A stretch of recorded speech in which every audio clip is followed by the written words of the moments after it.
नमस्कार, मैं कथाकार उषा छाबड़ा दिल्ली से। मैं आज आपको असम की एक लोक कथा सुनाने आई हूँ। असल में मैं पंजाबी हूँ और असम में 5 वर्षों तक रही हूँ।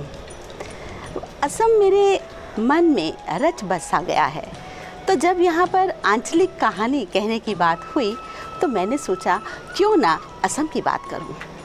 असम भारत के पूर्वोत्तर राज्यों में से एक राज्य असम है।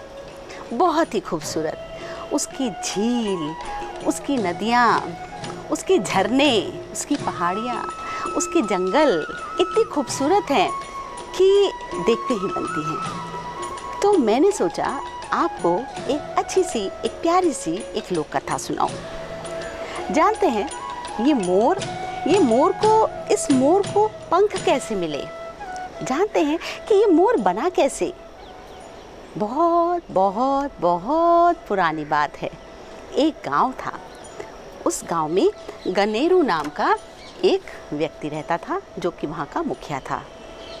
और ये मुखिया एक गारो नामक जनजाति का। गारो जनजाति की एक खासियत है कि वहाँ मातृवंशीय परंपरा चलती है। वहाँ लड़कियों को उच्च दर्जा दिया जाता है।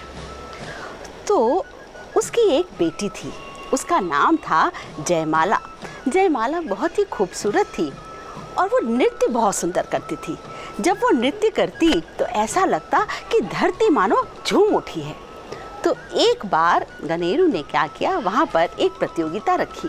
दूर दूर से बहुत से लोग उस नृत्य प्रतियोगिता में आए। तो जयमाल भी वहाँ पर नृत्य कर रही थी और वहाँ पर एक लड़का आया। वो भी बहुत ही सुंदर नृत्य कर रहा था। उन दोनों के नृत्य को देखकर सब झूम उठे, सब वाह वाह कर सके और उन्होंने दांतों तले उंगली दबा ली कि ये कैसा नृत्य हो रहा है। पुरस्कार देने की जब बात आई तो दोनों को ही पुरस्कार दिया गया और दोनों की ही आंखें चार हुई। उनमें आपस में प्रेम हो गया। उस लड़के ने जयमाला के सामने प्रस्ताव रखा तो जयमाला हंस पड़ी और उसने अपने पिताजी को जाके ये बात बताई। उसके माता पिता ये बात सुनकर खुश हुए कि उनकी लड़की ने एक नर्तक को चुना। वे बेहद खुश थे। शादी का दिन आ गया। जिस दिन शादी थी उस दिन उसकी माँ उसके लिए एक चुन्नी लेके आई। चुन्नी देखते ही जयमाला तो खुश हो गई। इतनी सुंदर चुन्नी उसने आज तक नहीं देखी थी। इसमें तो हरे नीले बहुत सारे हीरे जवाहरात लगे हुए थे और वो बहुत ही खुश थी। वो छूने लगी तो माँ ने कहा नहीं रुको, इसे मत छूना ऐसे, ये एक जादुई चुन्नी है जो मेरी परनानी ने दी है। तो उसने कहा अच्छा। तभी उसकी माँ ने एक मंत्र पढ़ा। मंत्र पढ़ने के बाद उसने कहा ये लो चुन्नी, अब हमेशा जब भी ये चुन्नी पहनोगी तो हमेशा क्या करना, हमेशा मंत्र पढ़ना और उसके बाद ही चुन्नी पहनना। जयमाल खुश थी। उस चुन्नी को पाकर वो वाकई झूम उठी और उसके बाद धीरे धीरे दिन बीतने लगे। उसके माता पिता बूढ़े हुए और एक दिन चल बसे। एक दिन जयमाला की इच्छा हुई कि बहुत दिन हो गए हैं हमने मछली नहीं बनाई। तो उसने कहा अपने पति से कि मैं हिल्सा मछली लेने जा रही हूँ। मेरा आज बहुत मन है कि मैं सुंदर सी एक बहुत ही प्यारी मछली बनाऊँ, बहुत ही स्वादिष्ट। तो उसके पति ने कहा ठीक है तुम जाओ, मैं बाकी घर का काम संभाल लेता हूँ। और वो चल पड़ी। जैसे वो घर से निकलने लगी उसने देखा कि रस्सी पर उसकी चुन्नी टंगी हुई है। तो उसने चलते चलते कहा सुनो मैं जा रही हूँ पर जो भी हो मेरी चुन्नी को हाथ मत लगाना, ठीक है? तो उसके पति ने कहा हाँ हाँ तुम चिंता मत करो, तुम जाओ मैं संभाल लूँगा। अब वो चली जाती है।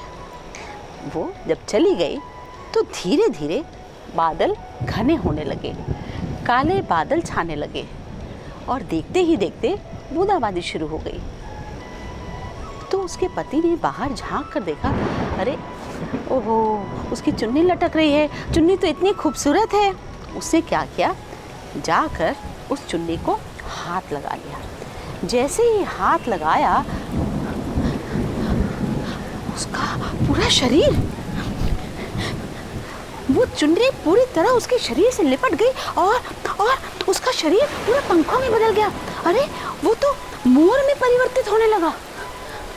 और वहाँ पर जयमाला जब वापस आ रही थी, उसे बादलों की गड़गड़ाहट सुनी और उसे लगा कि कहीं ऐसा ना हो कि बारिश होने लगे। और वो जब तेजी से अपने घर की ओर दौड़ी तो उसने देखा, दरवाज़ा खोला और देखा कि जो उसका पति है वो तो कैसे बदल रहा है और चुन्नी उसके पूरे शरीर में लिपटी हुई है और खूब तेज रोने लगी। और वो ये भूल गई कि उसकी माँ ने मना किया है कि चुन्नी को ऐसे मत छूना।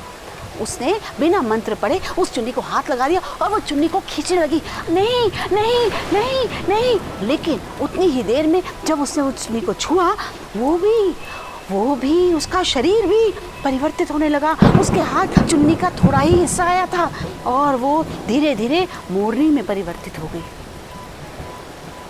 दोनों धीरे धीरे मोर और मोरनी बन गए और फिर वहाँ से उड़ गए। और जब भी कभी ऐसा मौसम हो, जब बादल छाए हों और बारिश हो रही हो, आप देखेंगे कि मोर और मोरनी सुंदर से नृत्य कर रहे हैं, अपने पंखों को दिखा रहे हैं और झूम रहे हैं, नाच रहे हैं। तो याद रखिएगा, ये जयमाला और उसके पति हैं। जो उसका पति था वो बना मोर, क्योंकि उसके हिस्से आई ज़्यादा चुन्नी, सुंदर रंग, सुंदर सब चीज़ें। और जो मोरनी बनी वो थी जयमाला, उसके हिस्से आई बहुत ही कम पंख और बहुत ही कम चुन्नी। आशा है आपको ये कहानी पसंद आई होगी। धन्यवाद।